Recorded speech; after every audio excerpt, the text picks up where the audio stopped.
All right, here we go. Day 2. Hopefully you got everything from yesterday. If not, you'll have to click on the link on your phones and watch the video on YouTube.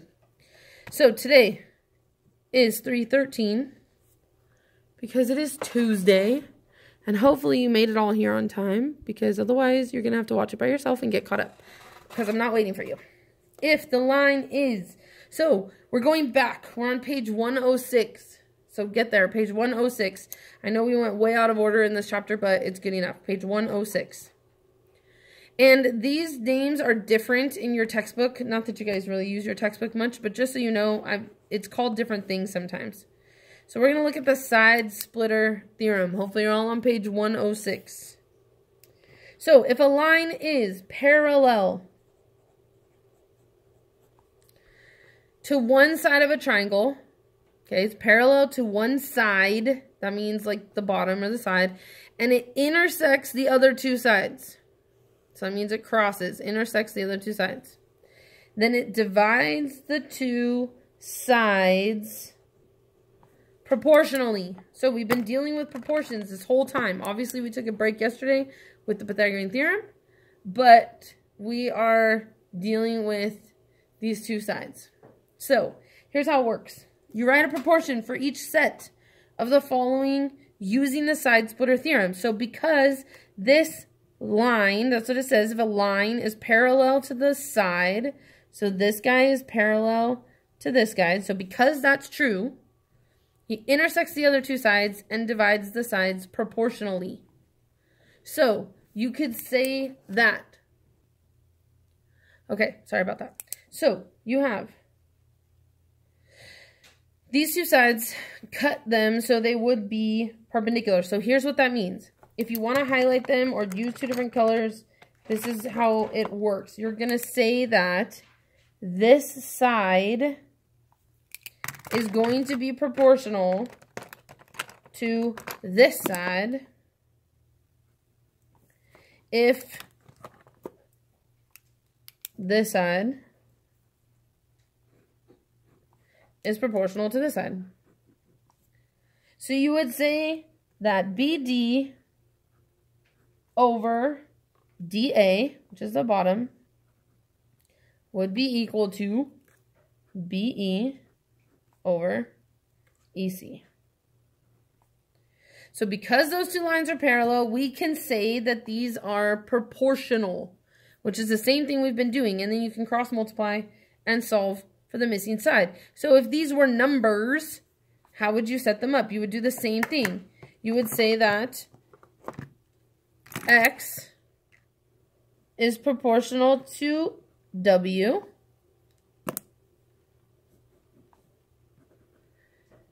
as Y would be proportional to V. Okay?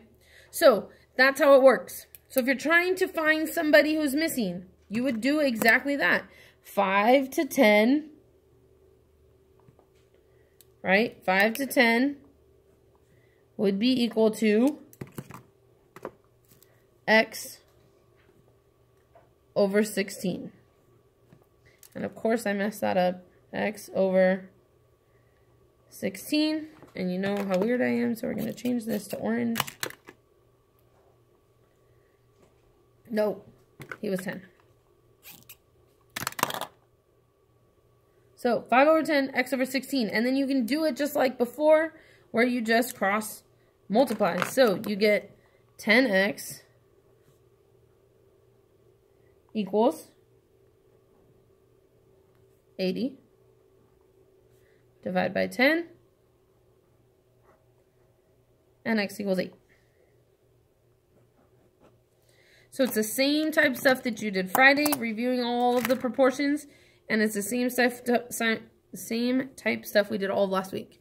So everything is proportional. So B would be the exact same thing. You're going to say that this guy, X minus 4, would be proportional to this guy. So X minus 4 over X would equal 10 over 12.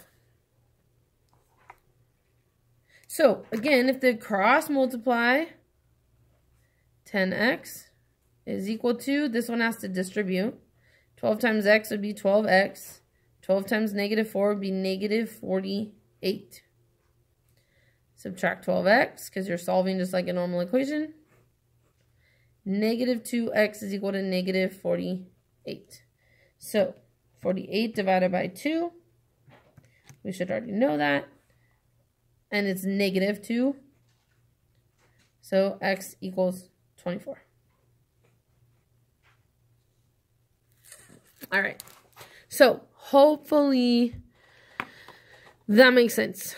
If not, push pause, read it again. But it's pretty basic. And it does the same with this guy. So, he looks really, really similar. But it's got a whole bunch of stuff going on. But it works the exact same way. Okay? If 3 parallel lines intersect 2 transversals. So, we're talking 3 parallel lines. These 3 right here are intersecting 2 transversals. Then the segments intercepting each other are proportional.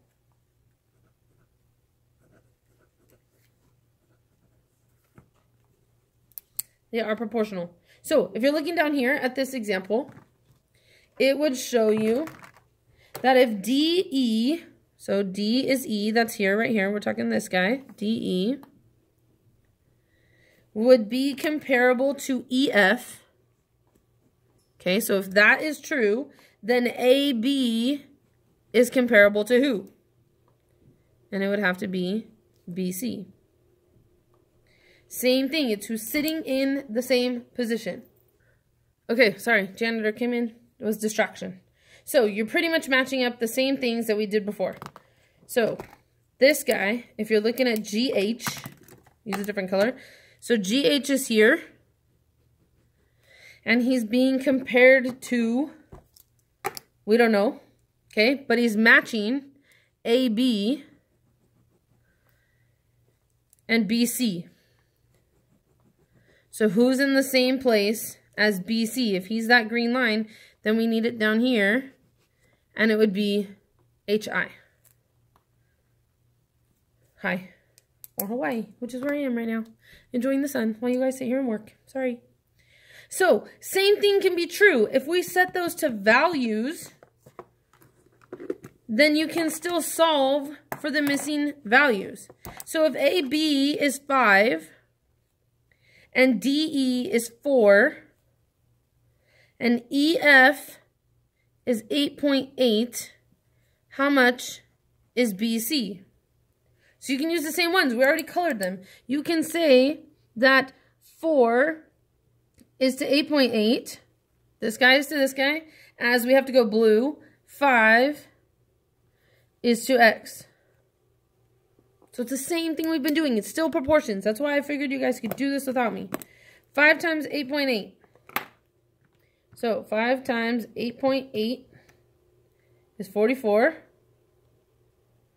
And 4 times x is 4x.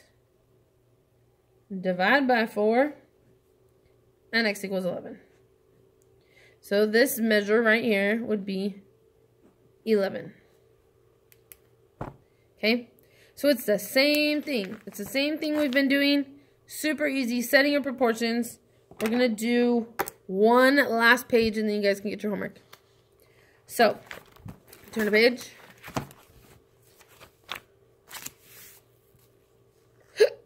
Sorry. All right, so triangle, angle, bisector. It's the same thing that we've been doing. Setting up proportions. It's going to be pretty easy. So, if you are doing... Let me get my stuff out. Hold on. All right, so here it is. If array. So, array, if you do not remember the definition of array from when you're little, it has an end and an arrow. That is array. Okay, so array bisects. That's why it's called a triangle, angle, or triangle. Yeah, triangle, angle, bisector theorem. So the array bisects the angle of a triangle. Then it divides the opposite sides into 2 segments that are proportional to the other two sides of the triangle. So if this is a bisector, that part's important because that's the whole point of the thing. So this ray bisects that angle, meaning it cuts it in half. Then you would say that AC, all right, they go together. So I got CD, I chose CD first. So CD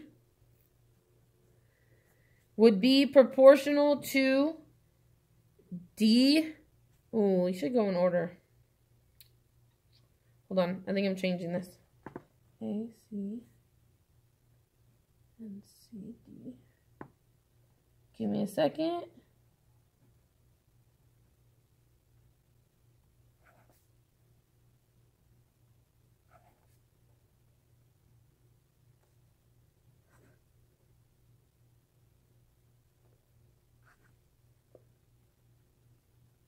All right, so I got a better idea. So it goes like this. We're erasing that. It'll be easy to remember if we do it this way.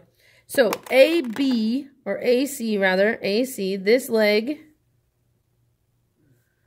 is proportional to DCD. This leg, this guy to this guy, would be the same as this guy to this guy. Would be equal to AB over DB.